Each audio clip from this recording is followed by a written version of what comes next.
It's April 14th, 2019.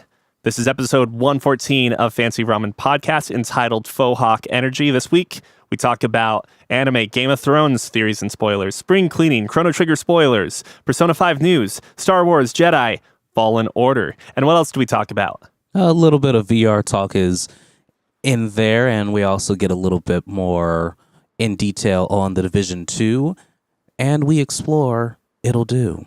We follow up the end of the episode with just a little bit of RimWorld shop talk and preview what will be most likely a Sekiro exclusive episode where Neil and I dig into all of the guts of Sekiro Shadows Die Twice. Thank you for joining us on this adventure. May you enjoy the next hour and 37 minutes of content.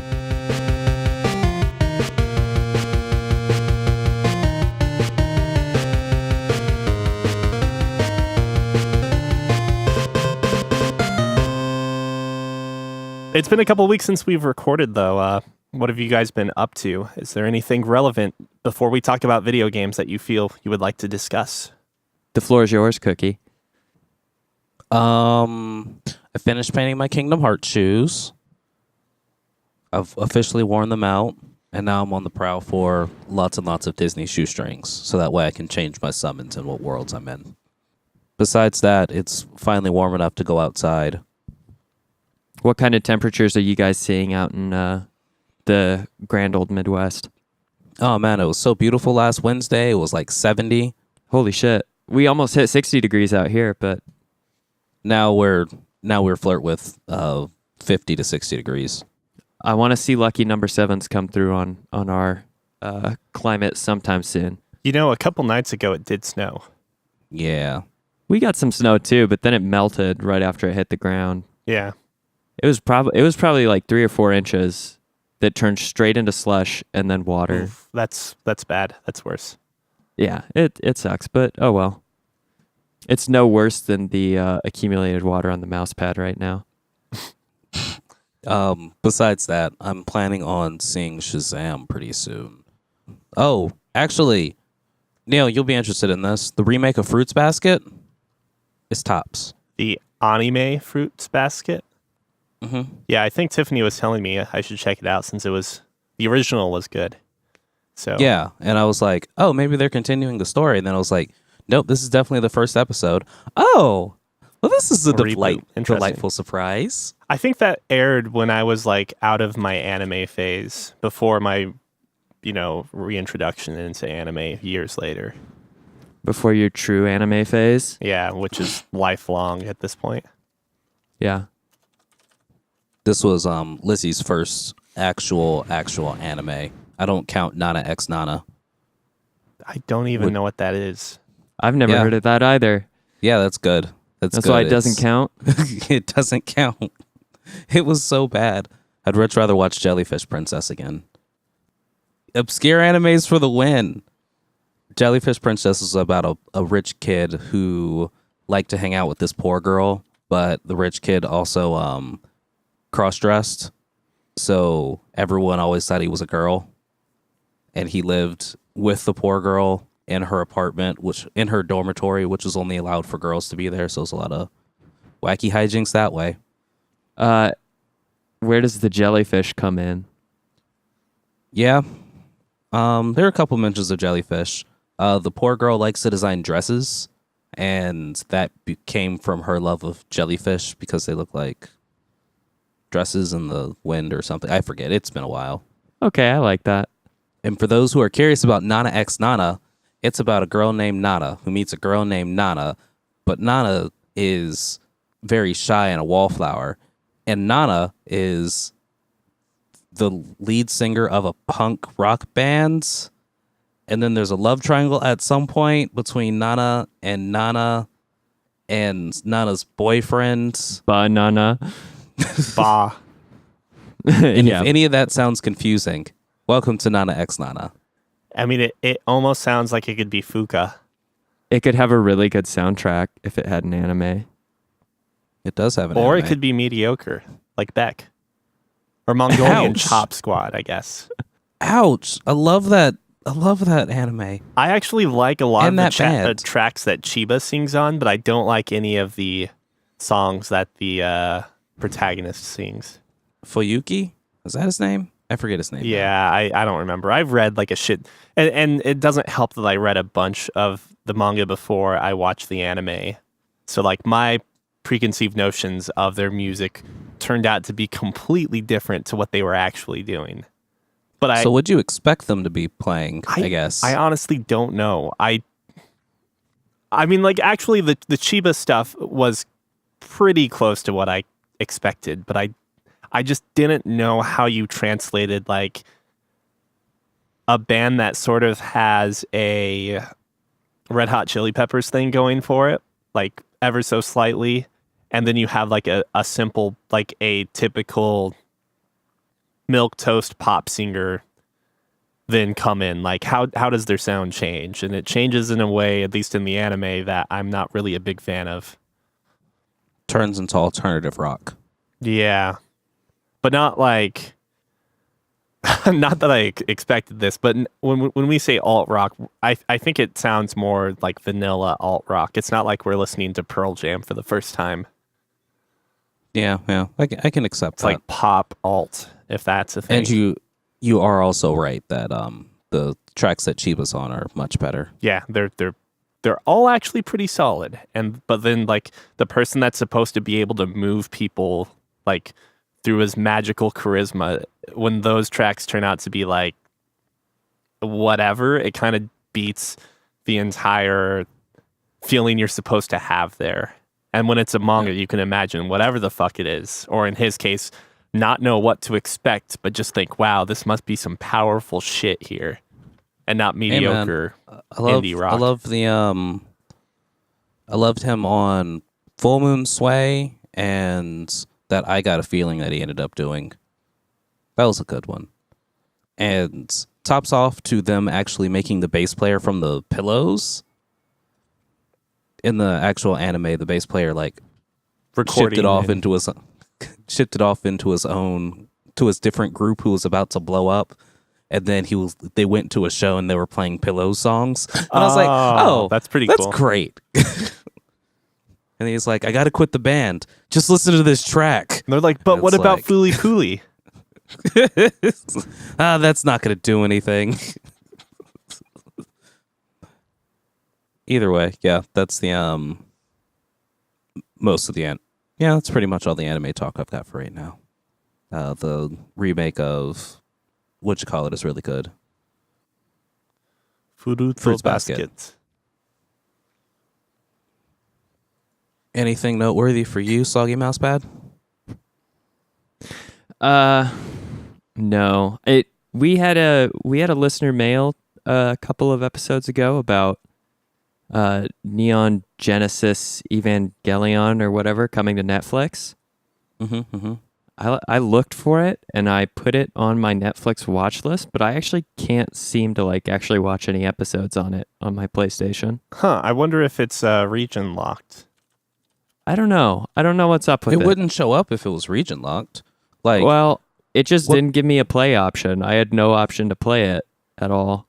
maybe it's still coming? Yeah, I feel like maybe they're building up the hype that it's going to be there and it's not there yet. This was like a week and a half ago after we got the mail, so I can check again soon to see where we're at. But so far, any anime that I can't see automatically qualifies for not worth my attention or time.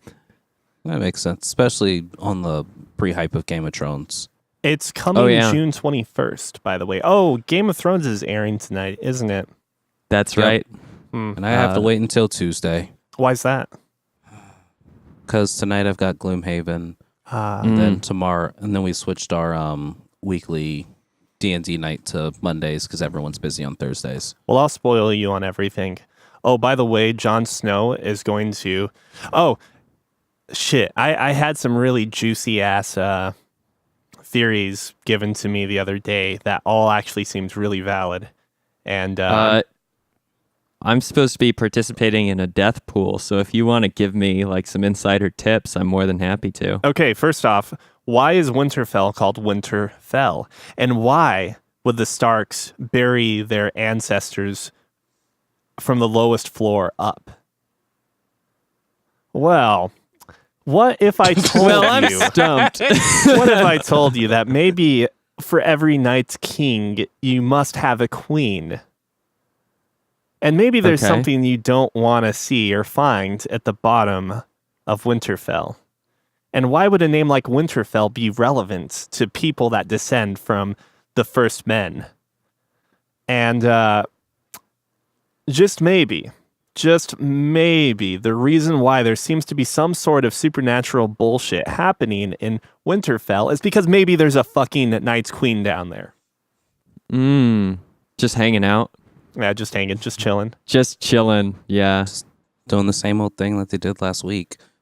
There's some other really cool theories. I think that, I mean, obviously these are probably all old, but they're new to me. This theory is book only, but, you know, Rob could have warged into someone. Rob doesn't know how to warg. Well, Wait, Jon which one Snow was didn't Rob? know how to warg either.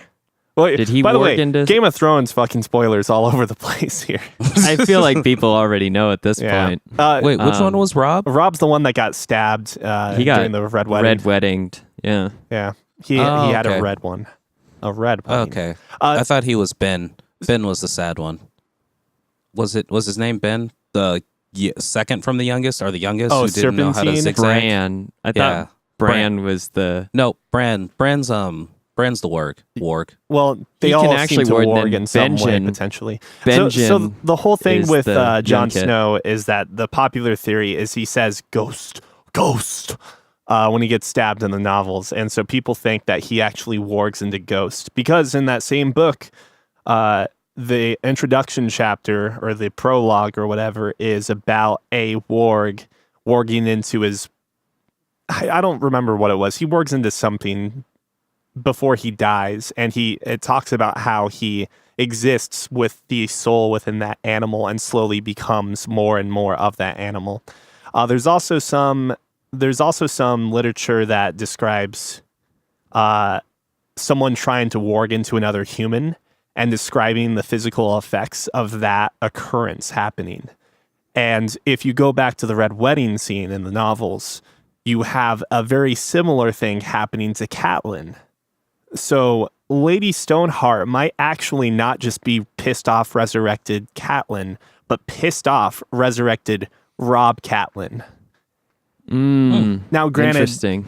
like the motivations of the character are believable in either case, if it's purely just resurrected pissed off Catelyn or resurrected pissed off Rob or a possible combination of the two.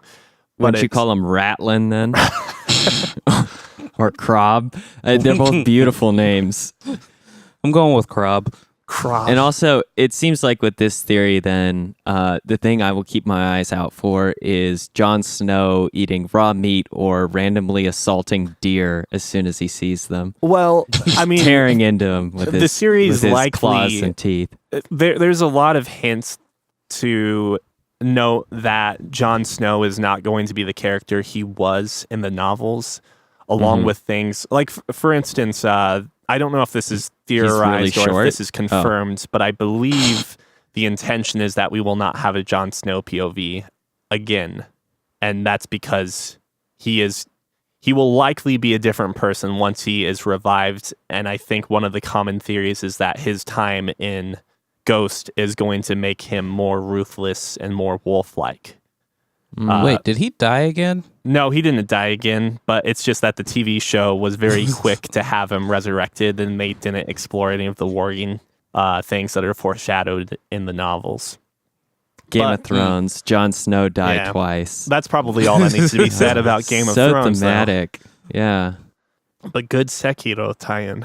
absolutely. I mean, it's all I've been living and breathing on the gaming end is Sekiro, and I've actually played a lot of RimWorld. But outside of the gaming, Sierra and I finally reorganized our entire apartment, which from your perspective on the camera, probably cannot notice anything different. The But couches move 3 feet slightly forward. Oh, I Part of the honestly left. thought the couch didn't- might have moved slightly to the audience. Well, not audience in the I could see given that as sense, well. Moved the couch over has to the definitely right a moved, bit. right? no, the couch hasn't moved at all. So this is a really fun. Like this is very fun. It's probably just the camera's angle. But we like put up some. There's Sierra. There's the dog. We put up some art. I realize this is a terrible idea to move my camera around because I might not get it back to the right position. But we put up some art. We bought a new lamp, and thank you for your ceiling shot, Neil. We put up a new lamp that has like shelving space, so we put some plants on it and some other little pieces of art that we got from a friend of mine. I mounted our hiking backpacks a little while back in sort of an athletics corner that we've built now. Our home is becoming progressively better looking, and it's very exciting to do this spring cleaning. This time we actually did do the Marie Kondo throw out anything that does not spark joy. Oh, so you don't have a dog anymore. Cool. Yeah. Ouch. So the dog's gone. Yeah. But yeah, just I don't know what the whole compulsion is with people to start cleaning as soon as it gets nice out again, but it really does seem to be that as soon as it's warm enough to go outside, you get the motivation to actually start doing activities and chores again. Well, yeah, because now you can do things. We cleaned out our garage. Without being horribly discomforted by the cold, right? Exactly. Yeah. I but also that's got art, if you want to see. yeah, let's see it. This is where I always really like to push the boundaries of audio. And oh, this is really cool. It is a wood block that seems to have Chrono, and is the character's name Merle? I think it's Merle. Neil would know the answer to this. I'm Marl. almost certain it's Merle. Yeah. Isn't it Marle? Marl? I don't know. Anyway, she's I think embracing Chrono, who has he died? Is this him dead? Close to dead? No, it's his Close. resurrection, is it not? Just sitting Yeah, on the it's his ground. resurrection. Oh, I see. It's been a long time since I've played. The most cardboard character in JRPG history, Chrono. We may have only talked about this on the Slack, but I think that's actually absolutely intentional, that he is more or less a blank slate It is. in that game.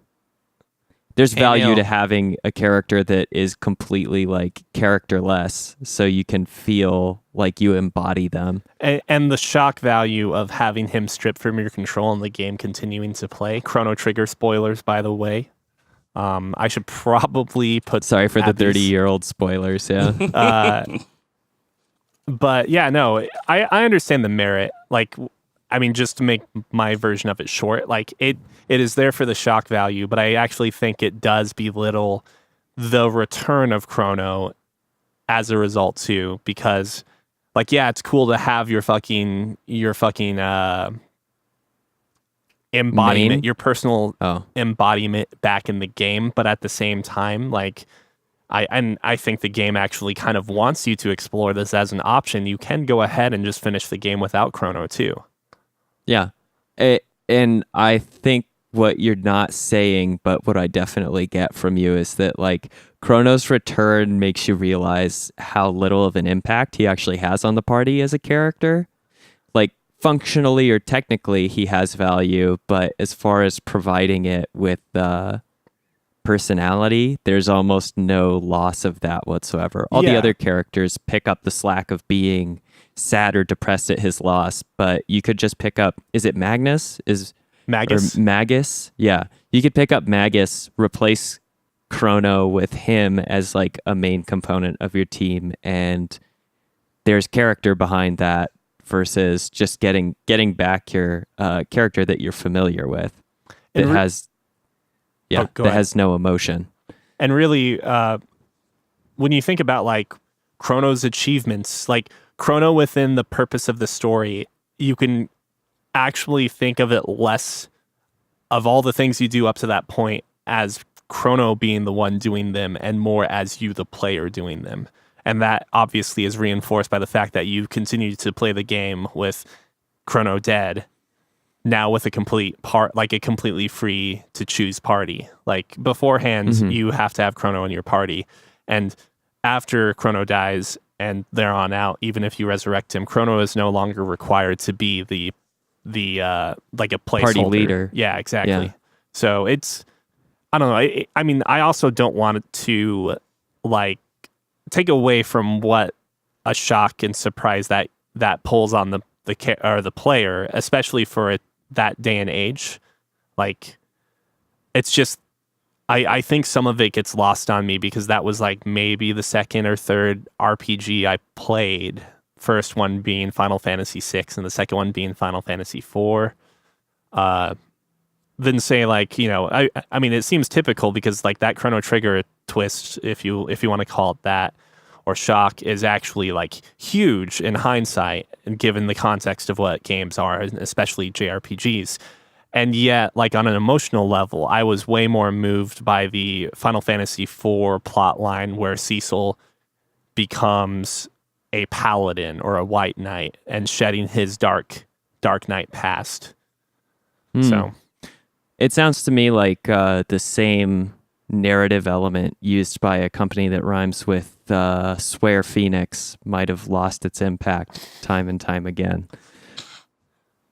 So, since we're talking about video games, I will share a little bit of, I guess I first have to say that my weeks have mostly been spent playing games and indulging in games and other things like that. I think I've been watching some animes, but I honestly don't remember what, and I've been reading manga, and I don't have anything spectacular or significant to recall there.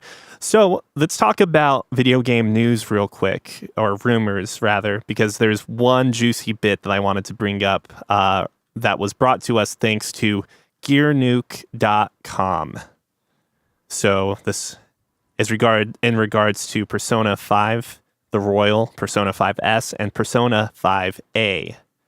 And these are rumors, so we don't know how much to trust them, but they say they have it from an exclusive source. And whoever knows what that actually means. Persona 5, the Royal, the big topic, at least on my mind, is whether or not there's a female protagonist that you could play as. Because that girl in the trailer certainly might be the person whose voice is saying those bad things about the Phantom Thieves, or the disagreements with the Phantom Thieves methods, and may certainly, and the fact that she's a freshman too means that it seems a little less likely that she's actually a protagonist that you can choose from. According to these rumors, there will be a female protagonist, but it is not the girl in the trailer. The girl in the trailer is a new character and potential confidant entirely. Along with some of the other bullet points that this list had, there is a very lengthy new epilogue, which I think would be nice. I felt like the ending was kind of felt rushed. A lot of people say the pacing was bad and slow for the ending of Persona 5, but I always felt I felt the other way. A new character is integral to the story, including the girl from the previous trailer. There's going to be new personas and social links / confidants. And the source claimed that the game will have a ton of new content. Atlas also wanted a simultaneous worldwide release, but that won't be possible due to the sheer amount of new content. So that means we probably won't get it for another year after release, just like Persona 5. And it's going to be a PlayStation 4 exclusive. Again, all rumors. Persona 5S is indeed the port for the Switch, and it's not going to have any enhancements that the Royal has as of yet, but there are talks about new Nintendo exclusive content. And then for Cookie, Persona 5A is indeed an arena game or a fighting game, but this was actually part of the rumor mill like at the end of 2018, but because Arc System Works has been busy with Dragon Ball Fighter Z and its support. I mean, I imagine that if the game did not necessarily get as big as they thought it would, because it obviously exploded in a very significant way, maybe more work on Persona 5A would have continued from there. But because of Dragon Ball Fighter Z's success, and then Grand Blue Fantasy Versus, which is another game under that umbrella, it sounds like Persona 5A has kind of had some delays, and that the game will be much more significantly their focus later on this year. And apparently the game will run on an iteration of the Dragon Ball Fighter Z engine, which supports the Ooh. Switch. So there's speculation as to this possibly being a title across all platforms, or maybe PlayStation 4 and Switch, or maybe everything and PC. If That'd I be great. Yeah, if I pick this up fast enough, Cookie and I can play online before he learns how to use whatever sumo attack there is in this game. Oh, and also a quick heads up if I wasn't clear about it. Persona 5A or Arena is not necessarily the actual title. It would be, right now, it just seems to be the placeholder name we're using for this conversation. There's Yep. lots of A titles that could work with it. Nice. I've never heard of this Grand Blue Fantasy versus. It's Grand Blue Fantasy is like a huge gacha mobile game in Japan and assumedly other places. Anime gacha fighting or role-playing game. There's an anime in the works if it's not already out. It apparently is supposed to be really good. I tried to stay away from the gacha games, although I'm currently playing one anyway, so whoops.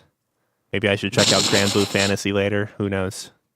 Well, in more single player gaming news, believe it or not, Respawn's Star Wars The Fallen Order has had a trailer released for it.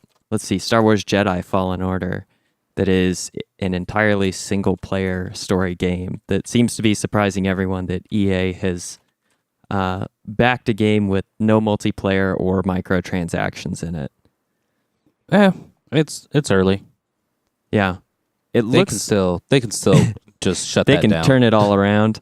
There is I think there was a photo that was leaked of a poster that shows it might come out in like late November, potentially early December. So we could see the release as soon as this year, which isn't enough time to rework into a multiplayer loot box game, I think. Do you think I that don't this know, could man. possibly be a really rushed project using assets from all of the canceled Star Wars games? I think it could also be using a lot of mechanical elements of the more popular Respawn games, or at least the well-known Titanfall series. With their wall running, there seems to be a demonstration of the titular, or not titular, but I guess the player character using force pull to then wall run off of some objects, which is kind of just a way to reskin the grappling hook and wall run mechanic that the Titanfall series is so popular for.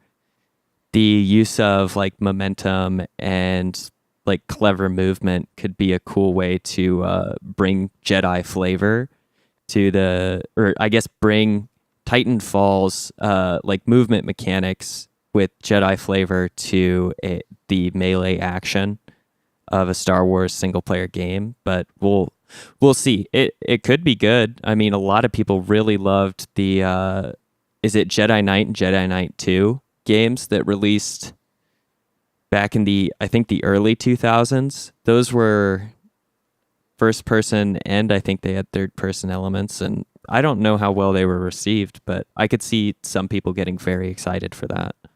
Who is this character model based off of? I've seen him before. Never mind. I know who it is.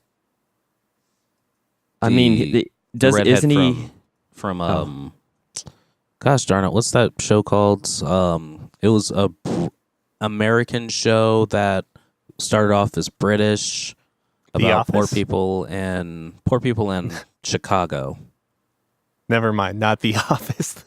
I do not know. I can't remember from the trailer now, but I thought it was just a white dude with a faux-hawk, and so I was like, probably half the guys you went to high school with. It's not a unique look, that's for sure. It's Shameless. Shameless is the TV show I was thinking of. It is cast. Oh, he doesn't have a faux-hawk. He just has swept back hair. I don't know why I thought he had a faux-hawk. He has faux-hawk energy. Cameron McGonaghan. Faux-hawk energy. Yeah, faux-hawk energy. Yeah, it just shows him using, like, this trailer just shows him using force pull and force push and force stop fan blades. So I don't know how exciting that use of powers is going to be.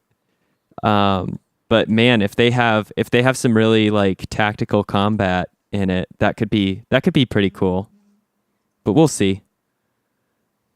His lightsaber also looks like this is interesting, but his lightsaber's busted on the bottom, which makes me think it's like a dual blade or like the bow staff style, and it just got busted, so it only works on one end.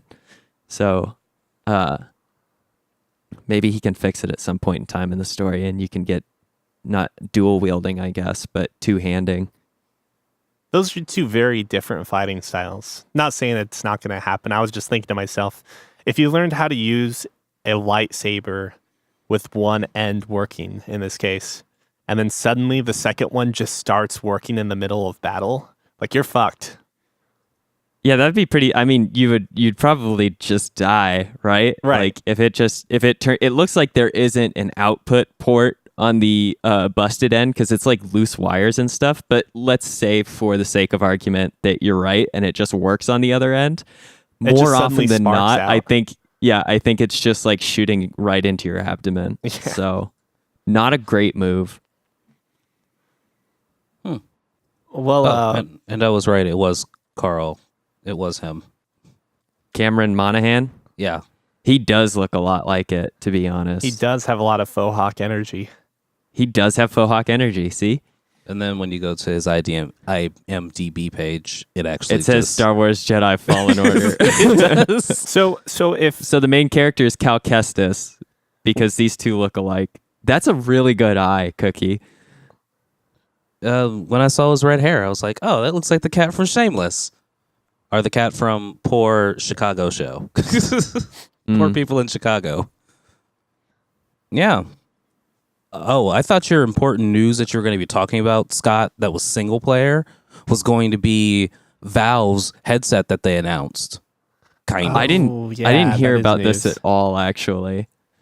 Please fill me and our listeners in. Valve announced pulling up details on it now. Valve announced the Index. And that's about it. They've said it is a high-end headset based on the picture on the Steam page. It's got a physical IDB scanner and what looks like inside-out tracking based on the two camera positions. And they have also announced that it'll work with the Knuckles, which was the wands, I guess, that I was excited about back when I had my Vive. Mm-hmm. That would have like the full capacitive touch. You can completely let go and your hands would be open type thing. And so it's actually you wouldn't coming drop out for the Valve controller. Index. That's the big thing. It's got straps for that. So, it also has, I'm looking at the setup on that Knuckles, and it's got a B and an A button. Both have analog sticks, and they look to have like a touchpad / sort of central clicker button. Yep. I mean, it all makes sense now, because I was really thinking that like there's no fucking way that these Knuckles controllers are really not ready to go out. But now that we know, and it's been confirmed that they have a headset, there's no way they release the Knuckle before they release the headset, regardless of like the compatibility for the other products or for the other headsets out there. They want this to be something that helps sweeten the deal and the immersion, the experience of the Valve Index. So now it makes me wonder when they made the decision to pull it from the Vive and get their own headset. So I don't think they're necessarily pulling support from the Vive for it. But yes, no. Yeah, when they decided to change that, like, hey, this is that cool thing that was coming out for the Vive. Ooh, no, Valve's got their own headset now. We're just gonna throw it over here on this one rather than the old hardware. My only big concern is that knowing, like, the Valve is not necessarily that experienced with hardware. Like, they had the Valve controller and they have the Steam Link, which, by the way, I have a Steam Link. I have not yet opened it up. they were clearancing those for like the cost of shipping basically at one point in time. So I felt, well, that this might be interesting. So I'm really concerned about their manufacturing process, or specifically who they use, because the Steam controller, as cool as it is and innovative as it is with its like essential mouse pad on where like you would have some face buttons, it kind of feels like it's built from cheap plastic. Like it does not feel substantial like an Xbox 360 or DualShock controller feel. Well, if you're looking for like a better manufactured valve index, you can always just go to valveindex.com and pick up some industrial petroleum floating ball valves or trunnion ball valves. What? If you look up Valve Index, it takes you to a petrochemical site that has an index full of different types of valves used for oil and gas, and as opposed to going to the Steam page for Valve Index. Yeah, I get you. They also, I guess one thing to throw my hat into the ring of your worries about Valve making hardware. Were they the original people developing the Knuckles?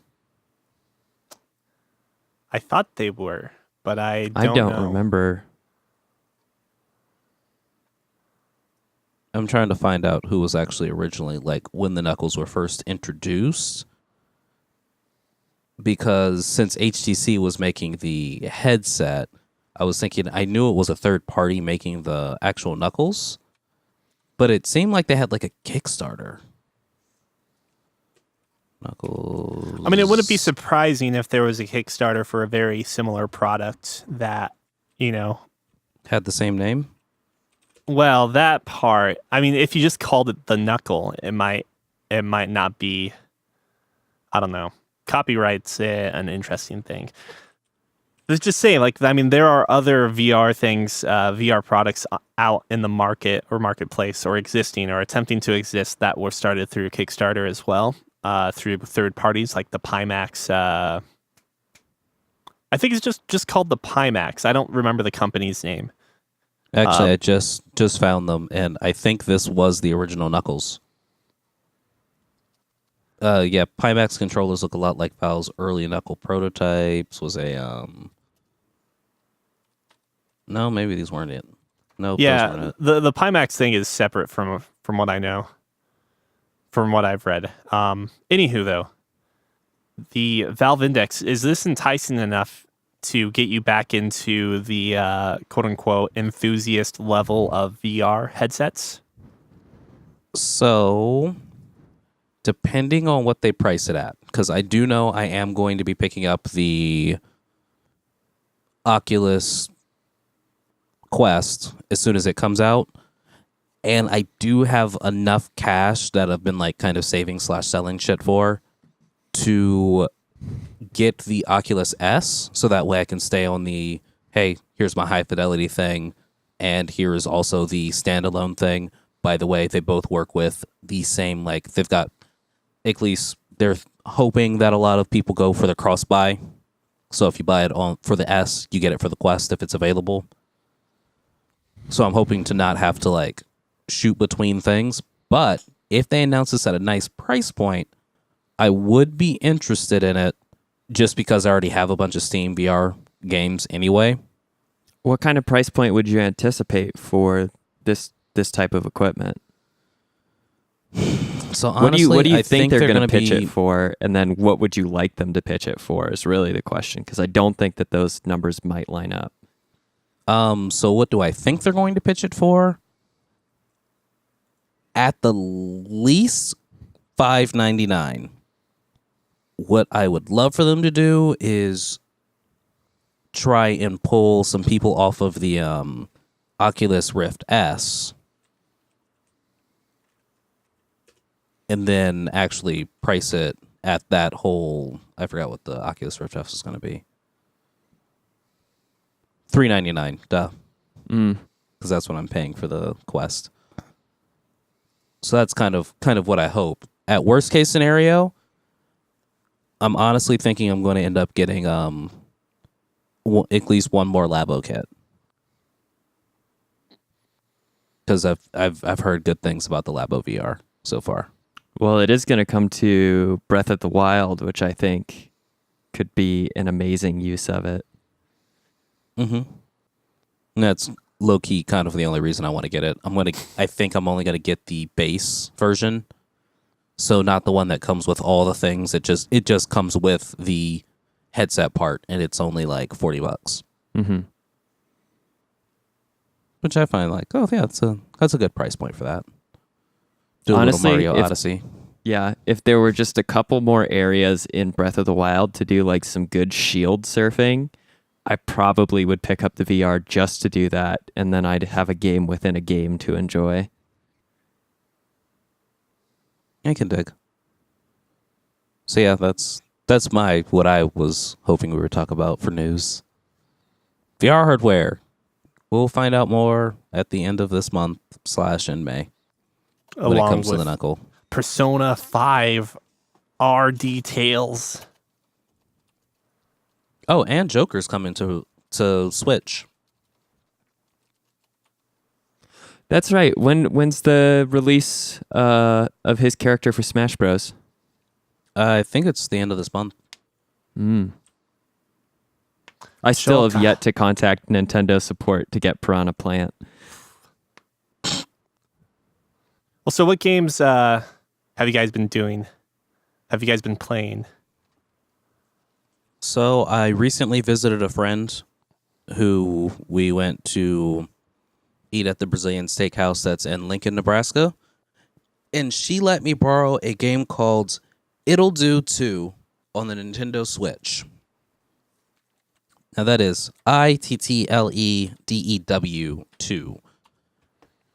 It is I think something Scott would probably enjoy. It's an indie game. It is an indie game. You had me at indie game. ITTLEDEW. It's the Ittle Do 2 with a little plus sign, I guess. But It'll it is do plus. Oh, it's on Steam.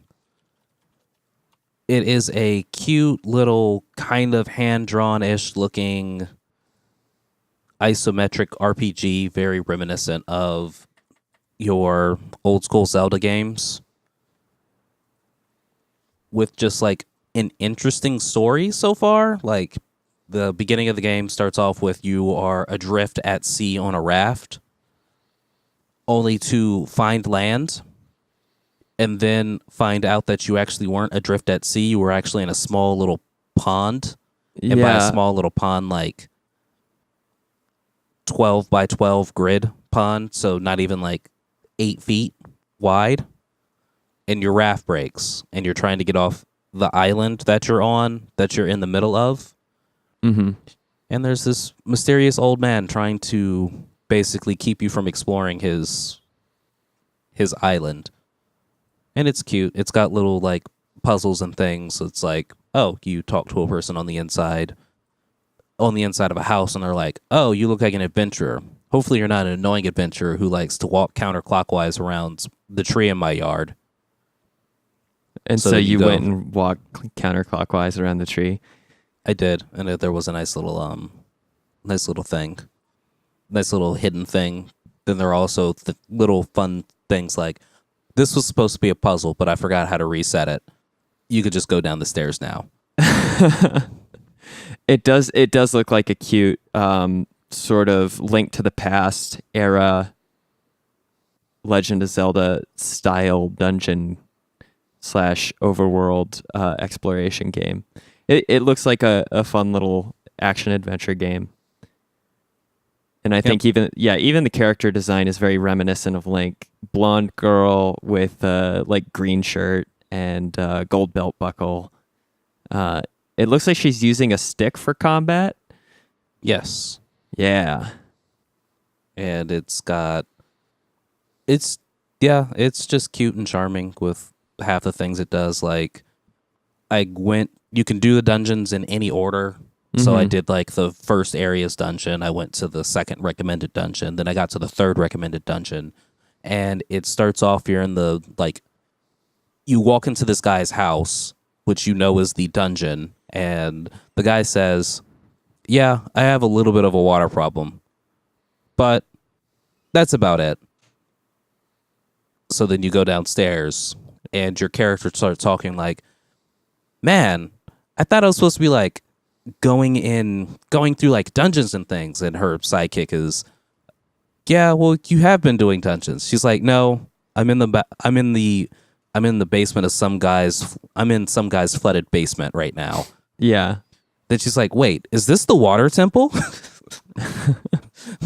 Am I going to get to fight badass sharks and things?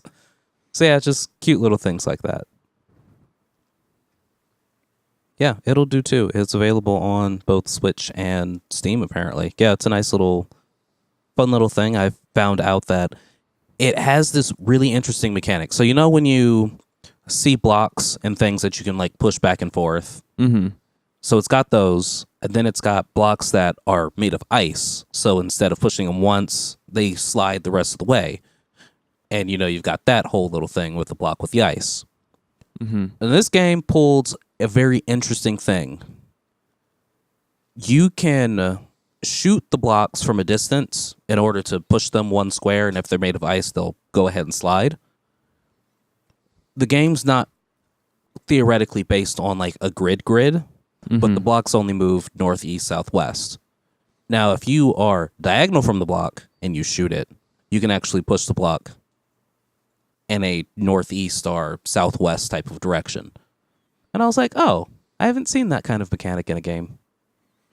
There's actually quite a few games published by this publisher, Nicalis.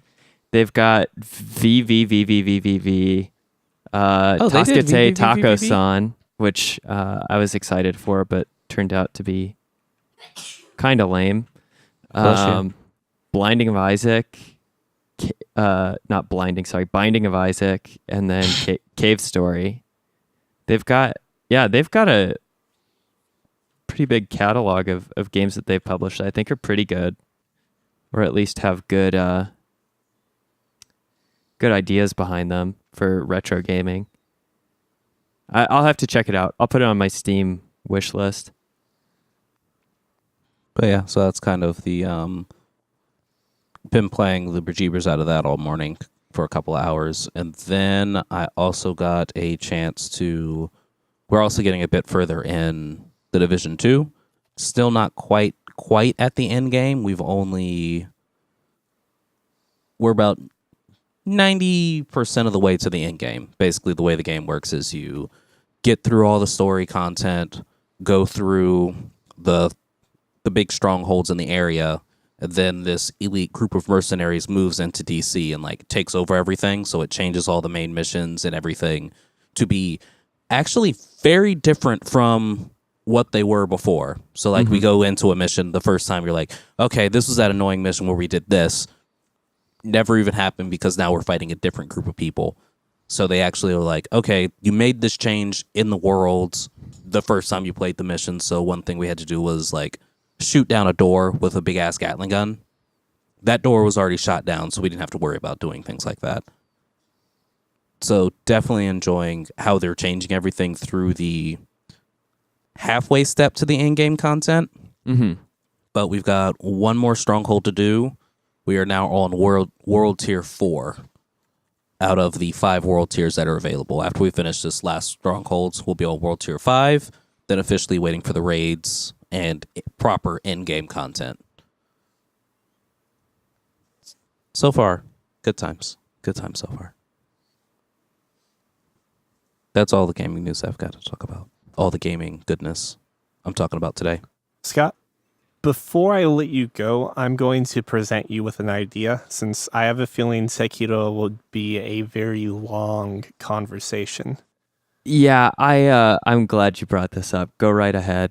Do you want to do a Sekiro podcast, like one dedicated to the game after you finish it? Absolutely. I'm almost done with it, so I should be able to do that pretty soon.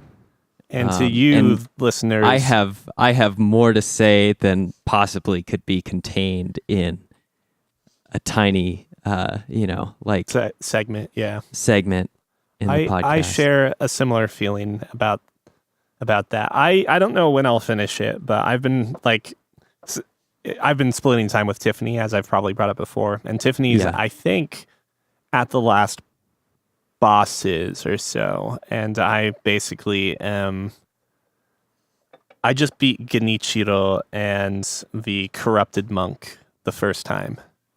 Oh, so okay. I'm still maybe like halfway or maybe like 40% of the way through the game, but I'm pretty familiar with most of it. Yeah, I think actually after you beat the corrupted monk on the first attempt, if you start talking to certain characters, they do bring up the fact that your journey is coming to an end. Seriously? Am I that close? I haven't even done the shit. Okay, tosser. listen. Oh, you haven't. Okay, so yeah, that's the problem maybe with the game's we're pretty gonna be linear or we're non-linear. Gonna be very quick about this. Yeah, there is definitely an element in which there are 3 of 4 items that you have to collect to unlock what I assume, but am not completely certain, is the final area of the game. And there's actually, now that I think about it, I would also argue that Sekiro has the largest areas out of all of the From Software games I've played. Bloodborne might be close to that in some regards if you like put together some of the like cathedral district as part of like Upper Yarnum, and then Lower Yarnum is also a part of that. But long story short, like Sekiro branches into these 3 paths, and they're relatively long in each direction. And I found myself definitely navigating into probably what was not the optimal path, but finding that the best way to gauge how far you are is a classic from the more recent From Software games, and that is when the sun starts to set and the moon comes out, you know shit's about to go down. You know things are getting real when the background time of day changes. Yeah. So when it gets dark, I guess I should say that you're probably getting close to the end. Okay. But once again, it all happens I haven't in one beaten day. it. Yeah, exactly. It's this long, grueling quest where you have probably died close to 100 times, has all been like in a lazy afternoon. I'm gonna note that I'm kind of worried. I guess it's nothing to actually be worried about, because I think even if I'd never played this game a second time through, I'd still feel like I got my money's worth and it was still a good game. But I have a feeling that the game does not necessarily play as well on repeat. Mainly because... Do you mean New Game Plus repeat? Or if you were to just start from scratch? Any sort of repeat. Mainly because I feel like all of the bosses are easy mode for me because I've watched Tiff play them. Mm-hmm. And then I'm just like, okay, as she's playing them, I essentially will just come up with my own strategies. And are you matching her iframe approach, or are you trying to do more deflection than she is? I stand still a lot. Like, okay, the Genichiro fight was almost comical because all I would do is just keep walking towards him with my guard up. Like, so close that my blade is literally, at least with the character model, in his character model? Yeah. Yeah, touching the entire He should already fight. be dead. Like, dude, I am slicing open your shoulder right now. How are you still alive? Yeah. But yeah, that's like a perfect illustration of how I really like the Genichiro fight. I'll make this super short because we'll probably have more to talk about later. It's very much a guard and figure out his patterns, and then, you know, put his predictability back in his face through deflection. It's a very satisfying fight. I think that honestly, when we do dig into the Fancy Ramen Sekiro podcast, there will be a couple of boss fights that we could honestly have discussions about. Yeah, that's why I'm like, we should probably hold off on this for it's so true. Another weekend. To get a little bit of content out of it that I think is something that it'll be okay to, I guess, overlook or pass by on the dedicated podcast is the mini bosses. Have you fought any mini bosses that you think are really noteworthy, or do you have a favorite mini boss yet that you've either fought or fought against or watched Tiff fight against, I guess? Is the lady of the fuck? What's her name? Olin? Rin, yeah. Is she a mini boss? She's a mini boss, yeah. Yeah, so that fight was crazy difficult for me. But it is like maybe my favorite fight of the entire game. And I feel like I hit that fight a little too early because I was not doing damage to her at all. You can use divine confetti. I took note of that, but I also felt that I was not able to reliably damage her even with the divine confetti at the the open windows or the open periods of time where you can actually hit her are not as large as, say, the corrupted monk. The first they're very fight. slim, yeah. Yeah, so I would say she's a great fight because it really is like you can get in one sword strike guaranteed. It's very unlikely that you can actually get 2 off in her opening gaps. yeah. That was a really good back and forth. Tiff watched that and was watching me do that, and I think it took probably the most amount of time out of any of my fights, and it was just because all I was doing was getting that chip damage in and essentially just trying to wear down her posture bar through the deflections. Anyways, though, for another time.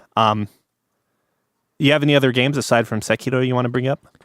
I've been playing more RimWorld, and I'm actually getting very close to enjoying what is considered mid-game content, which is instead of making a terrible, lethal mistake like I have in all of my other gameplay before I'm able to build like an actual prison structure or a hospital or even research television technology because I've allowed a boom rat pet to explode inside of a wooden building and torch itself and all of my pawns to death during a raid. I'm finally getting to the point where I can build like optimal colony designs where my pawns are able to kind of stay in like zones and have very specialized tasks. And it really changes the game when you can have pawns do extremely specific tasks because they are the best at it, and someone else is filling in all of the necessary responsibilities for like daily life because they are the best at cooking or they are the best at doing the like animal handling and gardening. And you start to just like fit people into very specific roles in order to maximize the efficiency of your colony. And it's really cool, but it also it becomes this high risk, high reward game where as I've committed people to very specific tasks, if they get sick or they get injured in a fight,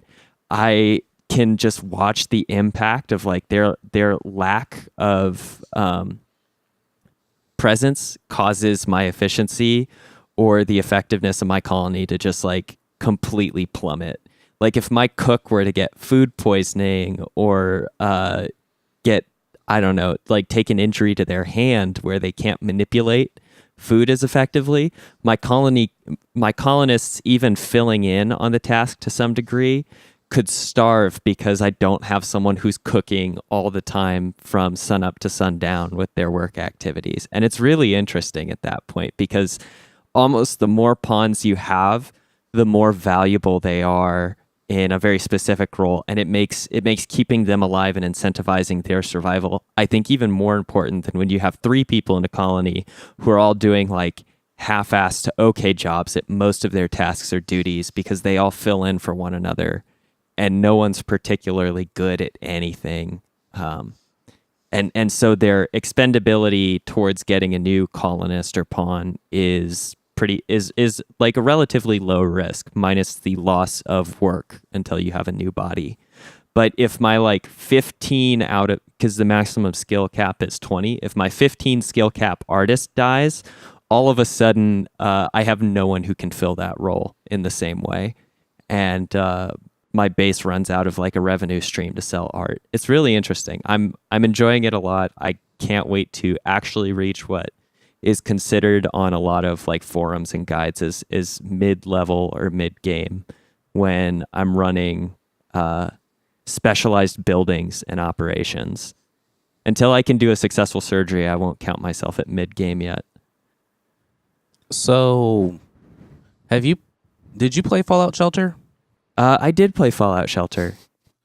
So this sounds like it figured out an issue that Fallout Shelter had, which was the farther you get into the game, the easier the game becomes because you just have so many bodies to throw at things. Mm-hmm. It depends what game mode you play with RimWorld, but yes. Have you played much RimWorld, Neil? So I played a few hours in, and when I realized it might look a lot like Prison Architect, It only but- shares that look. yeah, it's a taxing game. I would say, I mean, like depending on what game mode you play, that's the one thing I think they have a problem with is that their directors modes or whatever you want to say, like there's not a good, at least I don't think there's a good medium. Like You think so? there's 3 when I last played. There's still only 3 storyteller AI, but I don't know if they've added more or less tiers to difficulty. So yeah, and these directors essentially serve as the difficulty, as you allude. One is like extremely random, where random shit happens. Random. Yeah, and each of these directors are named in ways that would make you think what the game mode would be. There is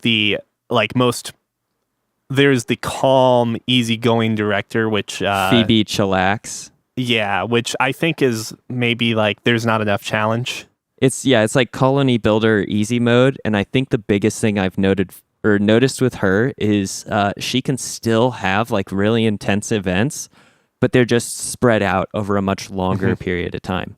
So I find her to be like, obviously, if I didn't want any challenge at all, like that You'd or a pick her. variation of that would be perfect. But then the normal mode, which is I think what it started off as, like Cassandra before they had Classic. modes. Yep. Yeah, that was like that's too difficult for me to wrap my brain around. Even at the Excuse me. starting levels, because now there's I think 5 difficulties that each storyteller AI has now. Randy Random is still like, it's almost like the frequency of things that happen on Randy Random are actually about the only things that the difficulty changes. Because I've had Randy Random games where a lightning strike has opened up like an ancient danger, and then they've just roamed across the map and killed everything. Which is, I mean, it's truly random. a nod to randomness. Yeah, it makes for some incredibly stressful and intense but cool situations, because weird shit is just always happening. It's like playing the old Fallout games when they had like the Wild Wasteland perk or whatever, where you just see weird shit happening or like really odd stuff would occur more frequently that made the game have a lot more whimsy to it. But with Sandra Classic, if you use the like difficulty options on her now, you can get something that is like punishingly tough, or you can get something that is sort of like Phoebe chillax level of difficulty on events, but with like a higher frequency. If you're picking, I'd like to look into it more to give a better description, but I think there's a lot of flexibility with having 3 different types of narrators and then 5 different settings. That's ultimately 15 permutations you can do without doing what is essentially like an insanity mode that's just supposed to be like punishingly difficult. Right. And then you can also take away save files too. There are now options that I don't know if they had those initially, where you only save upon exit of the game, similar to Fallout 4's survival mode. The Iron Man mode is what I've heard it. Exactly. Yeah, been Iron alluded Man to. is I think the Europa Universalis term, but it is exactly that. Like there's no taking back decisions, and you really only get to tackle a problem once to find out if you've done a good job or not. And that's normally how I play, and that's normally why I never make it to mid game. But no, yes, it absolutely addresses the problem that Fallout Shelter has, which in the game becomes laughably easy as you get later into it. what do they call them in Fallout Shelter? Do citizens or units in Vault Fallout Shelter dwellers? do dwellers have skill sets? Like they Yeah, they use the special system? God. Yeah, they still use a special system. So in each room says this is good for S or strength. This is your intelligence room. This is your living room. Yeah. You so can train them, can't you? you can, You think. can train. You can build like a gym to train up someone's strength. You can build a library to give them more intelligence. Do they have different factors that let them like grow or learn faster at certain tasks? Or will they all train up at the same rate? If they're good at it, they'll train faster, I think. Okay. I forget. I really think I don't really think there's anything on the surface, at least, that lets you know. Yeah. I could be wrong Yeah. though, and I also haven't played that since it came out 5 years ago or whenever. Yeah. Originally, yeah. So I do hate to break it to you guys, but I have plans for this afternoon, so we will need to wrap things up, I believe. I think we're good. Cool. What have you been playing, Neil? Things that we'll talk about another time. Sekiro and Suikoden 3. Like I have been on stream, where you can find that at twitch.com/fancyRamenTV. That's where Buck and I both stream. Cookie streams at twitch.com/cookieskamilk. And John streams at /JFrey all day. If you have comments or questions, you can write into podcast@fancyramen.com. Don't be afraid to leave a like and review on Apple Podcasts. Whisper in your friend's ear that they should try and listen to the Fancy Ramen podcast as well. It's the best way to increase our listener count and spread the word. I'm Cookie. I'm Scott. I'm Neil. And this was episode 114, Faux-hawk energy.